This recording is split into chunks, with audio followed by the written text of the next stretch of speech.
Hello students, हम लोग discuss कर रहे हैं मॉलिक्यूलर ऑर्बिटल थ्योरी। अब मॉलिक्यूलर ऑर्बिटल थ्योरी में हमें डिस्कस करना है कार्बन मोनोऑक्साइड। ऑल्दो हमने डिस्कस किया कि ये पार्ट एज सच सिलेबस में नहीं है, जितना पार्ट था हमने डिस्कस आपसे कर लिया था, बट स्टिल इतना हमने किया है तो एक presumed molecular orbital diagram carbon monoxide के लिए भी लिख लेते हैं। जैसा हमने लास्ट क्लास में डिस्कस किया है आप लोगों से, दैट कार्बन मोनोऑक्साइड का जो बॉन्ड ऑर्डर आता है वो 3 आता है, और कार्बन मोनोऑक्साइड के प्लस का जो बॉन्ड ऑर्डर आता है वो लगभग 3.5 आता है।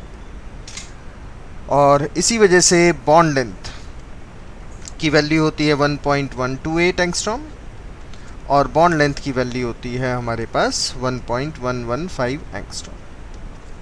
एक्चुअली बॉन्ड लेंथ एक एक्सपेरिमेंटल बेस फैक्ट है which can not be denied, और इस बॉन्ड लेंथ के बेसिस पर कार्बन मोनोऑक्साइड का एक presumed molecular orbital diagram assign किया गया।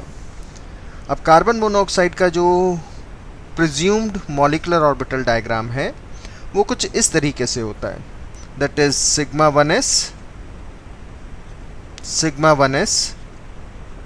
antibonding, then after sigma 2s, और उसके इमीडिएट बाद आ जाता है pi 2px and pi 2py, then after sigma 2pz। और ये एनर्जी लेवल डायग्राम जो यहाँ कहीं होना चाहिए था, ये अपलिफ्ट हो जाता है।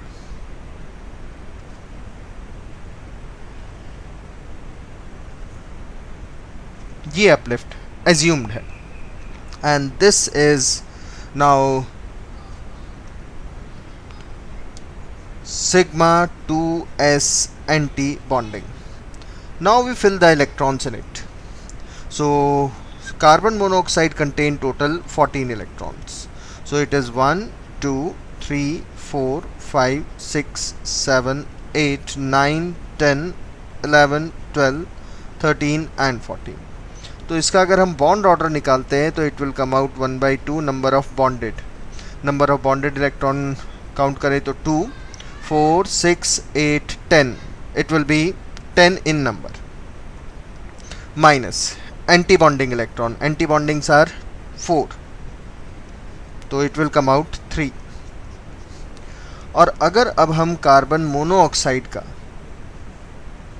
मोनोऑक्साइड का डायग्राम लेकर कार्बन मोनोऑक्साइड प्लस का अगर एनर्जी लेवल डायग्राम बनाते हैं तो बनेगा ऐसा ही, बस आपको इलेक्ट्रॉन इस बार रिमूव करने होंगे सिग्मा स्टार 2s में से, क्योंकि ये सबसे बाहर है।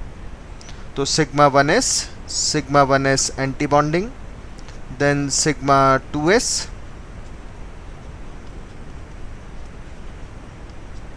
फिर यहाँ आ जाएगा पाई 2px एंड पाई 2py, फिर यहाँ आ जाएगा सिग्मा 2pz, और यहाँ मिलेगा आपको सिग्मा 2s एंटी बॉन्डिंग।